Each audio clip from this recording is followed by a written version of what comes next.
ورحمۃ اللہ وبرکاتہ۔ آج ہم بات کریں گے اللہ کے رسول صلی اللہ علیہ وسلم کی قبر حجر عائشہ میں کیوں بنائی گئی اور اس کی کتنی اونچائی تھی۔ جب اللہ کے رسول صلی اللہ علیہ وسلم کی وفات ہو گئی تو صحابہ میں اختلاف ہوا کہ ان کو کہاں دفن کیا جائے۔ تو حضرت ابو بکر آئے اور انہوں نے فرمایا کہ انہوں نے اللہ کے رسول صلی اللہ علیہ وسلم سے سنا ہے کہ اللہ تعالیٰ نبی کی روح کو وہاں قبض کرتا ہے، اس جگہ پر قبض کرتا ہے جس جگہ کو وہ پسند فرماتا ہے اس کی تدفین کے لیے۔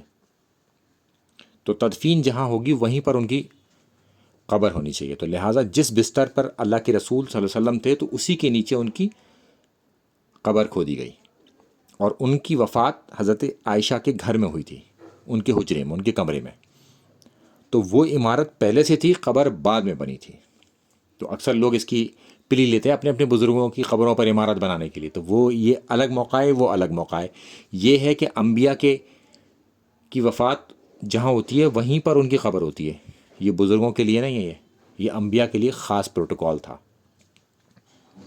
پھر اس کے آگے چلتے ہیں کہ اللہ کے رسول صلی اللہ علیہ وسلم کی قبر کو جب دیکھا گیا ہے تو وہ بالکل اونٹ کے کب کی طرح، کوہان کی طرح تھی، یعنی کہ 1.5 بالشت اونچی زمین سے، جیسے اونٹ کا کب ہوتا ہے اس کے طریقے سے۔ اور پھر آگے ایک اور دلیل ملتی ہے کہ اللہ کے رسول صلی اللہ علیہ وسلم کی قبر کو دیکھا گیا، وہ اونٹ کی کوہان کے جیسی تھی، اور جب وہاں پر دیوار کو اگر مرمت کر رہے تھے تو وہ دیوار گر گئی تھی، تو وہاں پر ایک پیر نظر آیا، تو لوگ یہ گھبرا گئے، صحیح سمجھے کہ وہ اللہ کے رسول صلی اللہ علیہ وسلم کا پیر ہے، مگر بعد میں پتہ چلا کہ وہ حضرت عمر کی قبر تھی اور وہ ان کا پیر تھا، اور ان کا پیر صحیح سلامت نکلا تھا۔ السلام علیکم ورحمۃ اللہ وبرکاتہ۔